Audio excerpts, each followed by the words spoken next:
Learners, welcome to teaching learning session. Today we'll discuss about territory management and sales quota. In our previous lectures we discussed various aspects of sales management, right? Like motivation, how to keep the workforce motivated. We discussed about the compensation, right? We discussed about the forecasting of budgets, forecasting of sales. We discussed about the budget preparations. Today we will start with the territory management and sales quota. What is territory? Actually, sales territory is what? A sales territory represents a group of customer, industry, or a market or a specific geographical area. Territory, niche, right? Territory is what? Any geographical area. It could be a specific industry, it could be a customer account, right? And sales territories are established to achieve some of the goals, right? So what is territory? Actually, a territory is a region or a group of clients or a market area or a market segment or the industrial. And sales territory, we develop a sales territory, we make the sales territories to achieve the goals, right? So what is sales territory? Actually, systematic mapping of sales territory facilitates the salesperson in effectively combing the territory, covering present as well as potential customer, right? So why this sales territory is required, right? Sales territory is required, right, to for the proper coverage of the market, right? When we systematically map the sales territories, when map the territories means when we systematically develop the sales territories, right? When we divide the market into different segments, right? And which we want to grab, right? So when we do it systematically, it facilitates the salesperson in effectively combing the territories, right? That is covering the present as well as the potential customers. When we systematically map the territories, then it helps the salesperson to serve the present as well as to cater the potential customers, right? Then effective development of the sales force, that is proper knowledge of demand and the sales territory results in assignment of the right person for the territory, right? When we develop a territory, we know the potential of that territory. With the proper knowledge of demands or the demand of the sales territory, what are the demands of the territory, right? Then we can assign a right person for that territory, right? So we can effectively develop a sales force for that particular territory. When we map the territory, right, then when we map the territory, then the proper knowledge of the demand of the sales territory, we can assign the right person for that particular territory, right? And a well designed sales territory improve the buyer sellers contact and enables the better customer orientation on the part of the salesperson, right? So in short, when we design the sales territory well, or a well designed sales territory helps in effective customer services, right, or efficient customer services, right? So when we develop an efficient customers, when we design a sales territory in a proper way, this improves a buyer seller contact, right?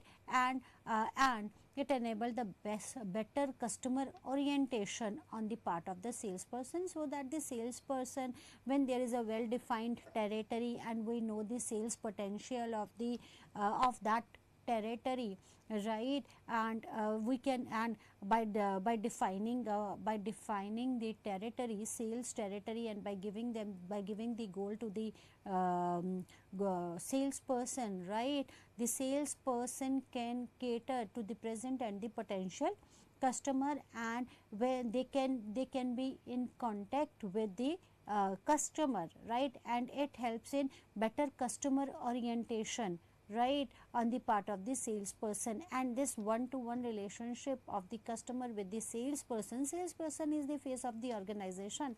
So it creates a trust bond between the customer and the organization. So a well defined territory, right, helps in catering the customer in an efficient manner, right. Then comparison of the salesperson performance to potential of the assigned territory results in their adjective evaluation, right. So this helps in this territory helps in evaluating the potential of the sales force, right. When we compare the salesperson performance to the potential of assigned territory, because when we know develop the territories, we know the potential of each and every territory, right. When we compare the potential of the sales territory with the salesperson's performance, right, results in their evaluation of the salesperson. On the basis of that, we can evaluate the performance of the salesperson, because on the basis of the potential of the territory as well as the salesperson performance, we can evaluate the performance of the sales territory, right. A well designed sales territory coordinates the territory's selling activities with other marketing functions of the company, right. So it improves in selling and marketing productivity, right. When we designed a sales territory, right, well in advance, and a well designed sales territory, right, coordinates the territory selling activities with other marketing function of the company. So this sales territory helps in the marketing function of the company. It defines the marketing function of the company. How to develop steps in territory planning, right. How can you do that, right. There are steps, right. First is salesperson capacity. A proper assessment should be made as how many customers or prospect a salesman or a salesperson can meet in a day, right. When we are planning about a territory, means when we try to divide the market into small segments, right, then it is important to understand, right, it is important to assess that a proper assessment should be made, right, a logical assessment should be made that how many customer a salesperson can meet in a day, right, because it is very important. Second is frequency of calls per month, that is the sales management should also decide the frequency of calls per month to each customer, right. That is first step is assessment should be made, so that the how many customer or a prospect can a salesperson meet within a day, right, within a day. Then second is number of calls per customer required in a month, right. They should decide the frequency of calls per month to each customer, how many times a salesperson should visit to each customer every month. Then the second step is, the first step is in one day how many customers can be targeted. Second day, how many calls in a month should be, how many visits should be there to each customer in a month, right. Then third is minimize travel time and expenses, right. The territory should be planned in such a manner where the maximum amount of salesperson time is spent interacting with the customers rather than traveling, right. So we develop the territories. When we develop the territories, right, we keep certain things in mind, right. The number of the customers present in that territory, and how many customer a salesperson can cover in a day. Second, the frequency of calls required in a month, right. Third is that time should be spent, the majority of time of a salesperson should be spent in interacting with the customer rather than traveling, right. Second is then approaches to territory design, right. So there are two approaches to the territory design, the market build up approach and the workload approach, right? How we make the territories. The first is market build up approach. What is market build up approach? This approach estimates the present and potential product or service demand by looking at how the market is built up. That is, how are its present and potential user, how much they consume and what and at what frequency, right? So, how we develop the territories? The first thing is market build up approach. On the basis of the market, we build the territories. Basis of the market means that is, we estimates the present and the potential customer or the potential demands for the service or the product, means customer, right, in short. So, we estimate the present and the potential customer, right, and then who are the present and the potential user and how much they consume and at what frequency they consume, right. So, we take these things into consideration in market build up approach. That is, in market build up approach, we do consider the present customer, the potential customer, that is the demand for the product or services in the market, right. So, the demand for the product or the services in the market, right, who are the present or the potential user, what type of user they are, right. The user could be the industrial user or other users, right. Who are the users, present and the potential user, and at what frequency they consumes or the demands for the product or the services. We take all these factors into consideration in market build up approach. The second approach of development is the workload approach, right. WJ Telly's workload approach to territory design is based on creation of territories that are equivalent in terms of workload performed by the salesperson. So, that is the workload that is on the basis of the workload, that is on the basis of the target or quota given to the salesperson. The steps involved in creation of sales territories on the basis of workload approaches: customers are grouped into class size according to the annual sales volume that the company has. So, first is that is the customers are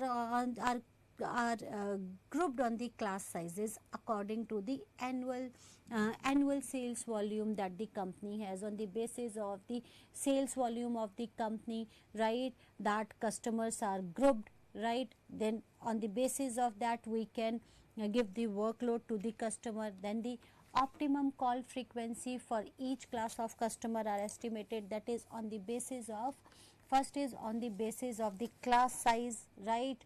Then it means on the basis of the potential and the present customer. Then the optimum call frequencies for each customers are estimated, that is how many times a salesperson should visit to that client or the customer in a month, in a week, or the optimum call frequencies, right. Then the present and potential customer are located geographically and arranged volume and value wise, right. So, on the basis of the calls, then on the basis of the geographical locations of the customers, present customer as well as the potential customers, and arranged volume and value wise, right. Volume and value wise means maybe within a one geographical location the volume could be high of potential and present customer, and another location it could be low, and value wise, while in that case, in that geographical location where volume is low but the value wise that location could be better than that other location who is that location which is volume wise is more than the value wise, right. So, we can divide on the basis of the potential and present customer on the basis of the volume wise and the value wise, right. And the number of present and potential customer in each volume or value group is then multiplied by the desired call frequency to get a total number of planned calls required for each geographical control unit, right. So, first is number of calls, that is the call frequencies, then geographical locations right, on the basis of value and volume wise, right. Then the number of present and potential customer in each volume and value group, right, that is how many customers are present in a volume wise. We have to know the volume wise and the value wise, the potential and the present customer, and then these are multiplied by the desired call frequency. How many calls we want to make, how many times we want to visit to that customer, then the desired call frequency to get a total number of call required, right, for each geographical unit. Then we come to know about the total number of calls required, right.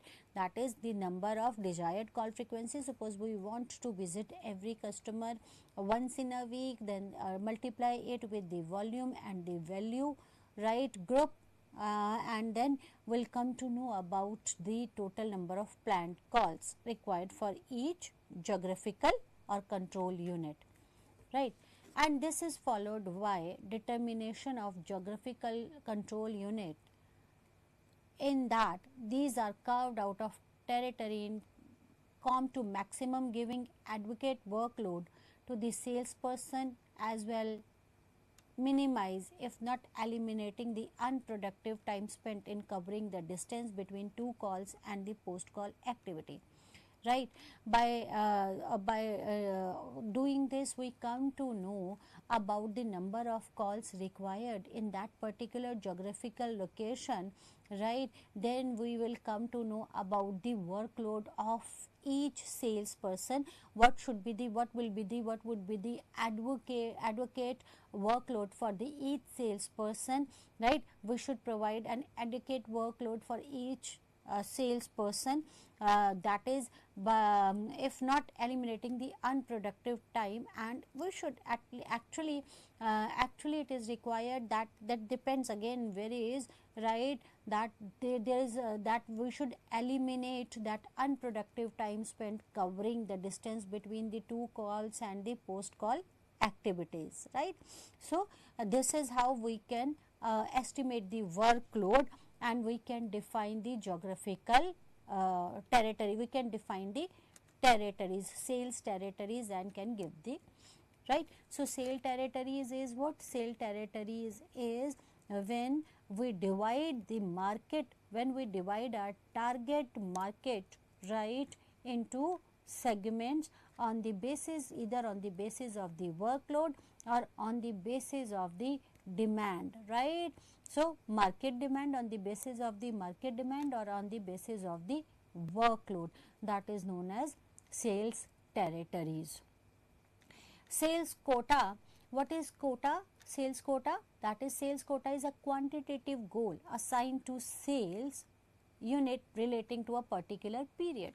Quota, as the name indicates, sales quota, that is a particular unit has been assigned to each and every salesperson for a particular period, and that is known as the sales quota, right. So in short, sales quotas are what? Sales quotas are goals assigned to each unit, right. That is sales quota, that is the goals assigned to each sales unit, to a sales unit relating to a particular period. For a particular period, right, a goal has been assigned related to a sales to each and every salesperson, that is known as the sales quota, right.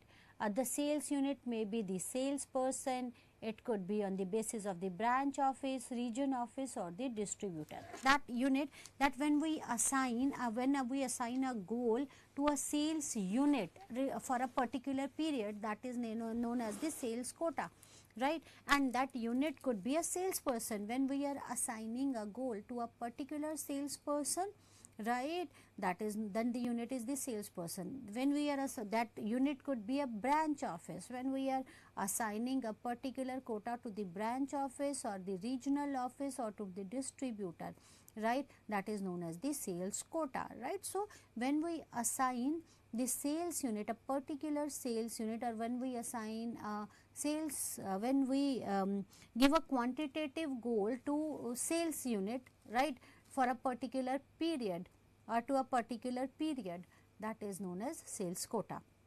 right. Sales quota are used to plan, control and evaluate the selling activities of the company, right. Why sales quota is required? Why do we provide quota to everyone? Sales quota are used to plan, right. We do this, we give the quota or the goals to the sales unit so that we can plan, right. We can plan many things. We can plan the budgets, forecast and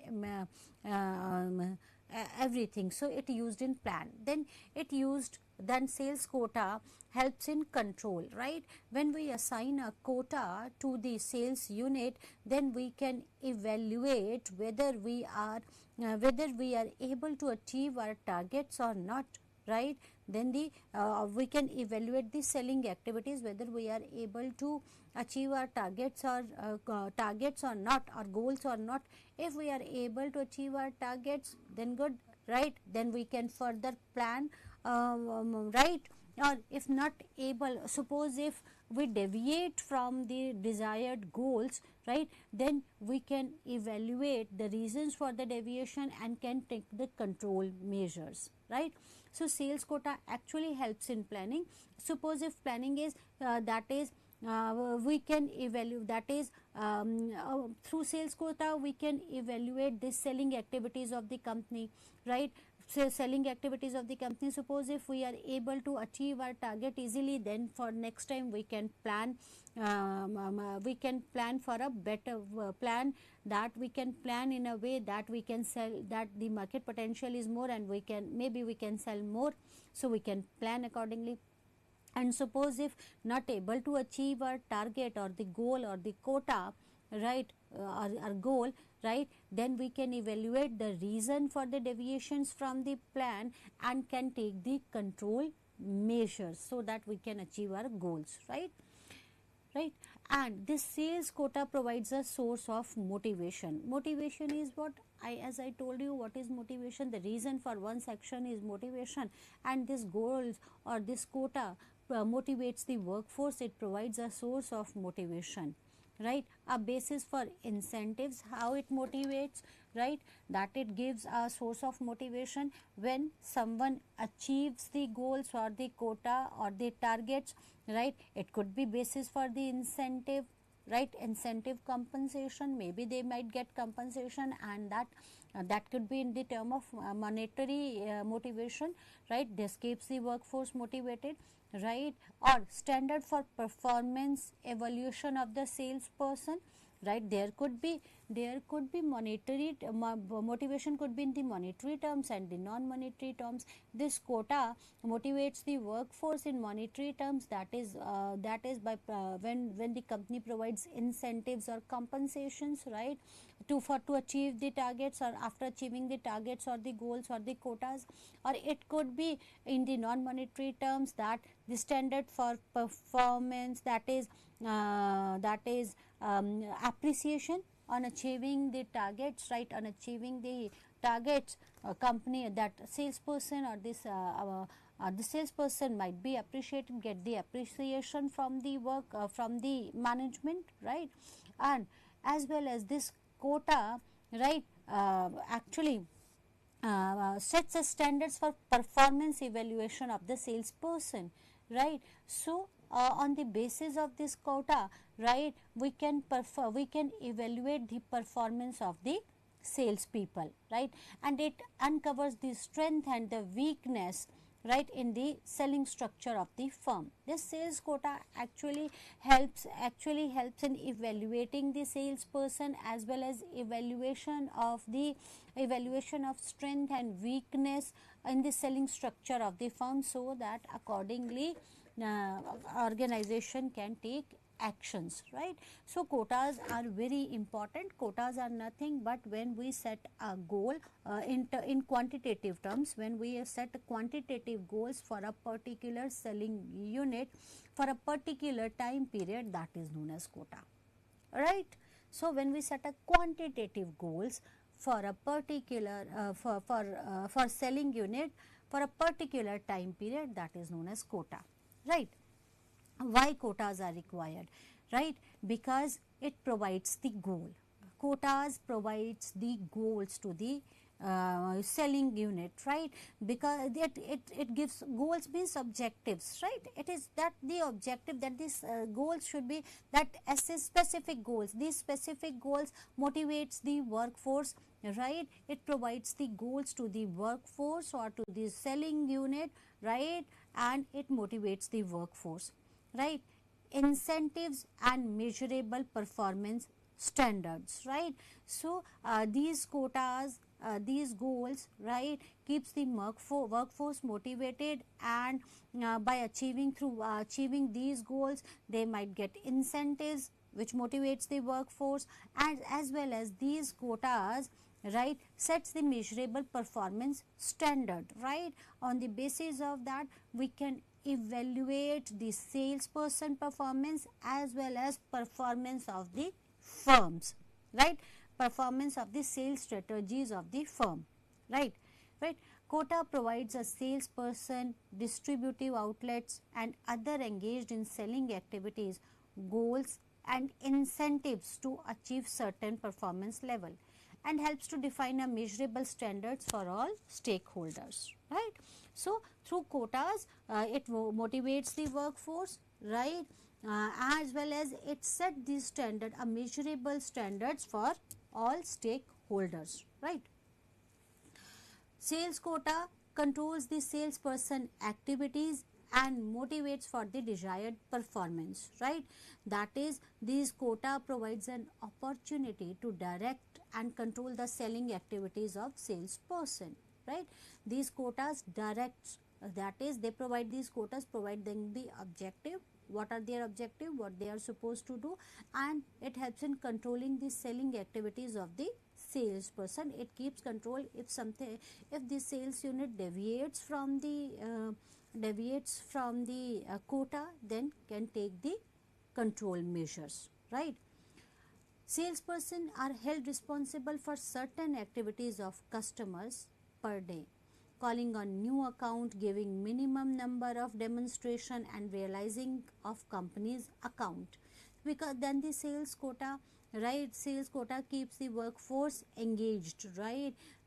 This sales quota held the salesperson responsible for say certain activities, right? If salesperson fails to attain the quota, the company can take a corrective action to rectify the mistake. Then it tells this sales quota the sales quota helps to understand the strength and weakness of the firm sales strategy, as well as it helps in evaluating the performance of the salesperson, and if salesperson fails to attain the quota, then company can take the corrective or rectify methods to rectify the corrective method to rectify the mistakes, right? Quota do help in motivating the salesperson, distributor, retailers, and inspire them to achieve the sales goals, right? Because then the quota, that see, goals always that the realistic goals, actually the realistic goals keeps the workforce motivated. It is important to set the quota, but that quota should be realistic quota, and that realistic quota or the realistic objective or time bounded objectives, right, helps keeps the workforce motivated, right? The aim for greater sales and expenses control, right? The quota, another aim for the quota is setting the quota is the greater sales, and that there should be control in the expenses, right? How quotas are set? Actually, there are 4 types of quotas, that is the sales volume quota, financial quota, activities quota, and combination of above quotas, right? Sales volume quota, financial quota, activities quota, and combination of above quotas. What is sales volume quota? Sales volume quota, actually the most commonly used quota are based on the sales volume quotas, right? These quotas is set for individual salespersons, geographical areas, product or distributive outlet, or any one or more of these combination, right? Sales quota are also set to balance the sales slow moving product and the fast moving product, or between the various categories of customer per sales unit, right? So sales volume quota may be set in terms of unit of the product sales or rupee sales or both on an overall as well as the product wise basis, right? Some companies combine these two and set quotas on the point basis. So what is sales volume quota? As the name indicates, sales volume, number of sales, that is quota based on the number or the movement of the product or services, right? So sales volume is the how much sales one has made, right? It could be in terms of movement of the product or it could be in terms of rupee or the currency, right? This is the most commonly used quota, right? And this in this type of the quota actually the that is target has been set for each individual on the basis of the geographical location, right? So on the when we set the that the sales quota, this type of the sales volume quota could be on the basis of the geographical location or could be on the basis of the product line or could be on the basis of the distributive line or the combination of any, right? On the basis of the geographical unit means this much sales has to be made in this geographical unit, right? Could be on the product line, this product line should be moved and we want to that the sales for this product should go up to this extent, right? Or could be on the distributive outlet, right? So at times this quotas are also set to balance between the slow moving and fast moving products, right? Or between the various categories of customers per sales unit, right? At times we set the quota that there are few units which move slowly and few products which moves fastly, that we want to make a balance between the two and we set the quota in that way that that to keep a balance between the slow moving product or the fast moving product, right? Or it could be in terms of units of the product sales, that how much unit we want to sale of that product. It could be in terms of rupee sale, how much currency or money we want, right? Or both, it could be in the unit as well as rupee sale, right? Or it could be the product wise basis or point wise basis, right? So when we that is sales volume quota when the quota is on the basis of the sales of that particular product or on the or in that geographical area, that varies, right? How we set the sales volume? On the basis of the past sales and the total market estimations, right? So how do we set these goals, right? Quotas, that is on the basis of the past sales, right? Through that we can calculate the demand for the product and we can set the quotas for that particular period through the past sales or total market estimates. Then there are many methods through which that we estimates the market, the demand for the product in the market, right? And then we estimate the sales volume quota, right? The demand for the product on the market, then as per the demand or the market estimate we set the quotas. Next type of quota is the financial quotas, right? Financial quotas are determined to attain desired net profit as well as to control the sales expenses incurred, right? So financial quotas means that is we want to attain a certain profit, net profit, as well as to control the sales expenses incurred, right? We want to control the sales expenses as well as we want the net profit. What is the net profit quota? Net profit quota are particularly useful in multi-product company where the different product contribute a varying level of profits, right? So that is not profit quota. In financial quota, what we want, the net profit as well as we want to control the sales expenses incurred, right? That is known as the financial quota. And the net profit quota is particularly useful for those multi-product companies where different product contributes the varying level of profit. Next is expenses quota, to make the sales force conscious of the need to keep the selling cost within the reasonable limit. Some companies sets a quota for expenses linked to the different level of sales attained by their sales force. And to ensure its conformity, they even link compensation incentive to keeping the expenses within the prescribed limits, right? That is known as the expenses quota, right? So financial quota is when the company wants a net profit as well as they want to control the expenses incurred, right? Net profit means we want the profit. The multi product companies where the different product contributes the varying level of the profit, so we want the net profit, what we get exactly, right? And expenses quota is that the companies want to keep control over the selling cost, right? So the company sets a quota for expenses linked with the level of the sales, as well as at times the compensation or incentives are linked with the expenses within the prescribed limits. That is known as the financial quotas, right? Then the activity quotas, this takes into account the activities involved in the selling process, make it more structured. So activity quota is we take into consideration of the various activities involved in the selling processes, the number of sales calls, right? How many times the person has to visit the client, calls to the key and the high value customers, demonstration to be done for the some product for the customer, canopy activities being done through the promoters for the customer in public places, collections. So all these are the activities quota, and it is important that we should carry out this type of the quotas, right? So activity quotas are actually many activities are involved in the selling process, and it is related to that process, right?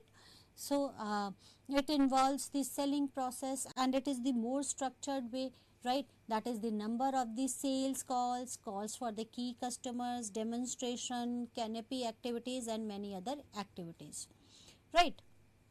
So we should keep we should take into account all these things. Okay, attributes of a good sales quota plan, right? See, you can set any number as a quota, but again that number should be attainable. If the sales quota is attainable, if that goal is attainable or achievable, that keeps the workforce motivated.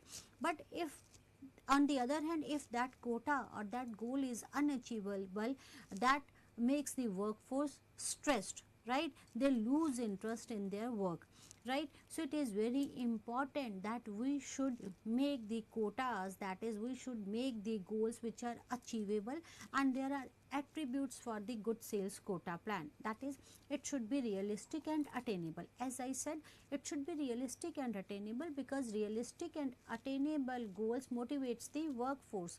They do work hard to achieve the goals, but if the goals are unachievable, that demotivates the workforce and make them stressed. So first is that goal should be realistic. Then the objective accuracy means that goal should be clear, crispy, and concised. Objective should be clear, concise. What are the objectives? On the basis of that objective, we are setting our plan, we are giving the quotas, we are giving them the goals. So objective accuracy should be there. Easy to understand and administer, right? Ease of understanding and administer, right? It is very important that you should set the quotas which are easy to understand and easy to administer, easy to implement, right? As we said that we can set the goals on the various bases, right? And that goals and that could be there could be the we can define the goals on the basis of the product, on the basis of the net profits, or on the basis of the to keep a pace between the slow moving and the fast moving product, or any other basis or combination of any of the two. But it is important that the quotas should be easy to understand and easy to administer, right? Then it should be flexible, right? If required, we can make changes accordingly. It should be flexible. Suppose if we set a quota and we feel like there is more demand for that product and we can make more sales in that geographical area or for that product, then it should be flexible. And if we feel like that because of the certain reason the demand is not like that, that it should be flexible. Fairness should be there, right? Fairness means that whenever you are making a plan, quota plan, it is important that you should keep that one should consider all the factors which can impact the quota plan, which have impact on the quota plan, that there should be fairness, right? It should be logical, right? Not biased one, right? Sales organization, right? Decision must be made to the type of sales task required to perform and how the sales people should be grouped together to ensure the effectiveness and the efficiency. And the scope of their responsibilities, line, authority, accountability must be defined so that sales activities can be well coordinated, right? See, it is very important if you want to achieve the target, right? That various decisions have the various decision has to be taken, right? um, um,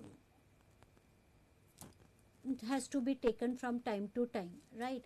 That is the what type of a workforce do you need, right? And how the sales force should be grouped together to ensure the effectiveness and the efficiency.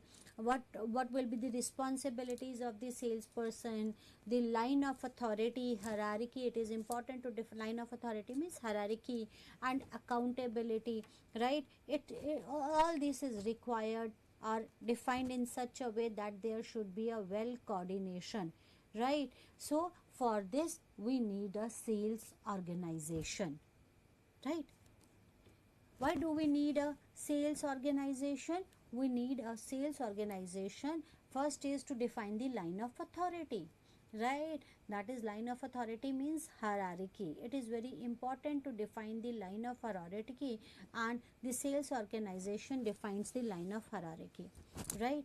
Then second important reason to have sales organization is ensure that all necessary activities are assigned and performed, right? There are various activities. We discussed about the various activities involved in the sales, right? So to ensure that all necessary activities are assigned and performed, right? Then next, another reason for sales organization is a line of communication. Establishes a line of communication. The sales organization establishes a line of communication. With the line of authority, hierarchy, it establishes a line of communication, right? And it provides a coordination and balance between the work group and between the line of authority, right? So it provides the coordination and balance and provides insight into avenue of advancements, right? Sales organization could be centralized, could be decentralized, right? That is centralization or decentralization in the sales organization.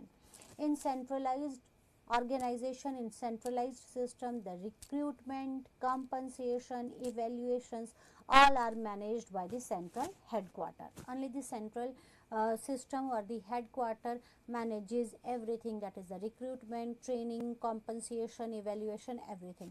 In decentralized system, right, the field sales manager take up most or all of these functions, right? So the field manager or the manager at their level take up all these recruitment, training, compensation parts. Decentralization of operation in case provides for a greater freedom to the field sales manager allowing them to display initiative and managing skills. Although there are pros and cons of each and everything, but in decentralized function, if the operation is decentralized, then it gives a more freedom to the field sales manager, right, so that they can display their initiative and managerial skills, right.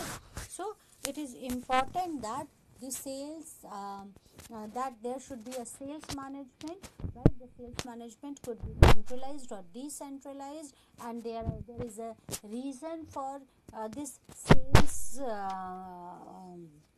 organization. We discussed about the various reasons for this sales organization, that is for the line of authority, to define the line of authority, establishes a line of communication, coordination, balance, and all those things, right. Now, sales control, analysis, and sales audit, all these are very important. What is the sales control? Sales control helps or enables to ensure the productivity of sales force. Sales control, it enables to control the sales productivity of the sales force, right. Sales control helps to enable or ensure the productivity of the sales force. It ensures the productivity. The sales control function assists the sales manager to ascertain what level of sales results have to be attained, why there has been a variance, if any, between the actual and budgeted result, and what remedial action must be taken to achieve the targeted results. That is known as the sales control. Sales control is what? That is, it helps to enable to control the productivity of the sales, right. And that is, it controls the productivity, and this sales function, this control function, actually this sales control function helps the manager to ascertain what level of results are required and what have been attained, what are, if there is any variance between the actual result and the desired results, right, what are the reasons behind it, and what all remedies we can take to achieve our targeted results, right. So this is the sales control. That is, sales control is, that is to understand whether the organization or the team is able to achieve the targeted results or not. If there is any deviation between the targeted results and the actual results, take the remedial actions so that we can achieve our goals on the target. That is known as the sales control, right. What are the purpose? The first purpose is comparing the actual sales result with the objectives, or if there is any variance, right, the sales control assists the sales manager, right. Then it initiates the remedial steps, right. So if there is any deviation, we can take the remedial steps, right, to revise the sales policy and that the strategy is followed, right. At times it helps us that when we are not able to achieve the targets, or because of any of other reasons, or able to easily achieve the target, right, then again in both the cases, right, it helps us to revise the sales policy, right, and the strategies followed, right, to implement the steps for improving the productivity of the sales force, right. So sales control helps us to understand the steps required for improving the productivity, to improve the quality of the target setting, sales planning, budgeting, functioning, and to increase the sales profitability. All the sales control helps in all these aspects, right, to improve the quality of target settings, planning, budgeting, function, and to increase the sales profitability, right. Sales control system, setting objective and sales force standard, establishing a standard for measuring the actual sales performance, to gather the information on actual, compare with actual performance, taking corrective actions. All these are the sales control systems, right. Methods of sales control, right. There, how can we control the sales? There are methods to control the sales, that is the sales analysis, marketing control, cost analysis, and sales management audit. right? So how can we control the sales? There are methods like the sales analysis by analyzing the sales, marketing cost analysis through marketing cost analysis, and sales management audit helps in sales control. Sales analysis method. Sales analysis is the detailed examination of sales volume by territory, salesperson, product line, etc. It works on the basic principle that the trends of total sales volume conceal rather than reveal the market reality. So, when we sales analysis is what? Sales analysis is the detailed examination of the sales volume on the basis of what? On the basis of the territory, on the basis of the salesperson, right, or on the product line, right? Then it helps in taking the control measure if required. Sales analysis, right? What are the methods of controlling the sales force, right? How we can control the sales force, right? First is establishing the sales territories, right? When we establish the sales territories and assign each territory to each of the sales force, right, it helps to controlling the sales force by allocating them the quotas, right, by giving them the target, maintaining a contact with the salesperson, right? It is important that one should be in contact with the salesperson every time, determining the authorities and rights of the salesperson, right? What authority the salesperson has, what right they have, right? Salesman reporting system should be there, right? How the salesperson will report and whom will they report, right? Complaints and objection notes, right? Take into account the complaints and objection notes given by the sales force. Analyzing the sales expenses, right? Then again, it is important to analyze the sales expenses of the sales force to keep them in control. Observation and visit and field trips, right? So at times it is required that you should observe them, visit their fields, right, and provide the sufficient sales tools. Then again, it is required that the organization provide them the sufficient tools. Then another method is marketing cost and its analysis. Marketing cost and its analysis means what? The marketing cost includes the salaries, commission, traveling expenses, right, to the sales staff, right? What all expenses occurred on the sales force. Then the remunerations on the sales director, administration and upkeep of the sales officers and offices and showrooms, advertising, publicity expenses, cost of catalog, price cost, samples, depreciation, insurance, repair, maintenance, sales and showrooms, bad debts, cost incurred for collecting bad debts, discounts and rebates. All these are the marketing cost and its analysis, right? Approaches in marketing cost is full cost approach. What is full cost approach? In this approach, all costs are allocated to the product, customer or other categories including the fixed or common cost. With all costs allocated, profitability can be easily determined by subtracting costs from the sales, right? We can that all this cost is allocated, right, to a fixed or common cost, and then this cost could be subtracted from the sales. Then we came to know about the profit. This assume that costs have been allocated correctly.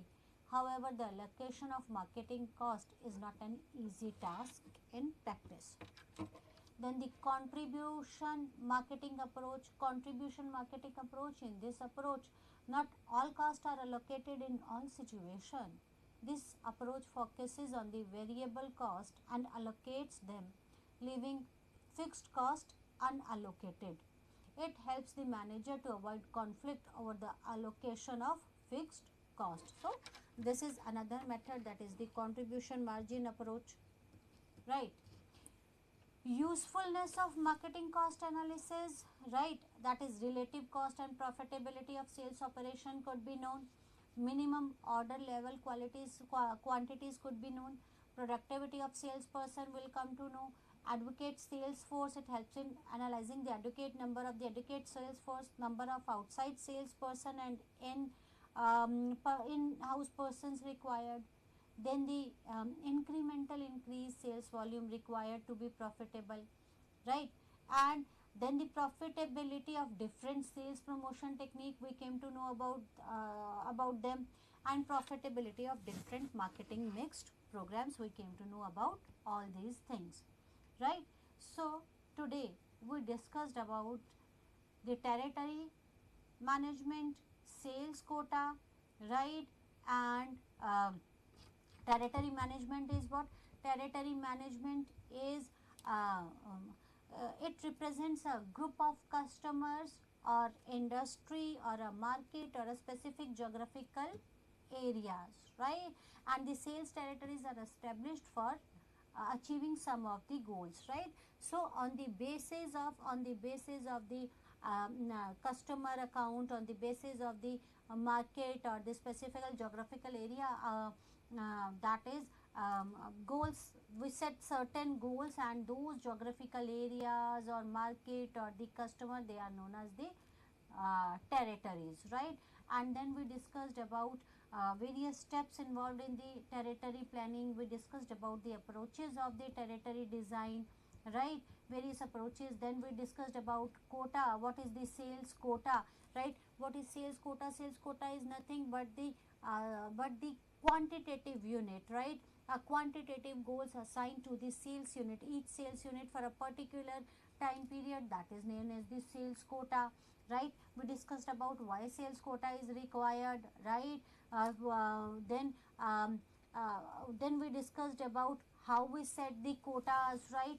There are the various approaches, or there are various methods to set the quotas: the sales volume quota, financial quota, activities quota, combination quota, combination of any of the quotas, right? Then we discussed about the methods for setting the sales volume quota, right? There are attributes of good sales quota, right? Whenever we are defining the quota, it is very important that those quotas should be realistic, should be objective, accuracy should be there, right? That objective quota should be easy to understand and administer, right? There should be flexibility in the quota, and fairness should be there in the quotas, right? Then we discussed about the sales organization. What all are the sales organization? Why do we need the sales organization, right? Sales organization could be centralized or decentralized, although there are pros and cons of each, right? Then we discussed about the sales control analysis and the sales audit, right? Why it is important to control the sales, right? Sales control actually enables or ensures the productivity of the sales force, right? What is the purpose of the sales control? The purpose of the sales control is that we can compare the actual set with the desired set of results, and if there is any deviation between the actual result and the desired result, then this control can helps in taking the rectifying or methods, easy methods to control these things, right? Sales control. Then we discuss the approaches of control and the cost analysis, right? So that's all for today. Thank you very much. Namaskar.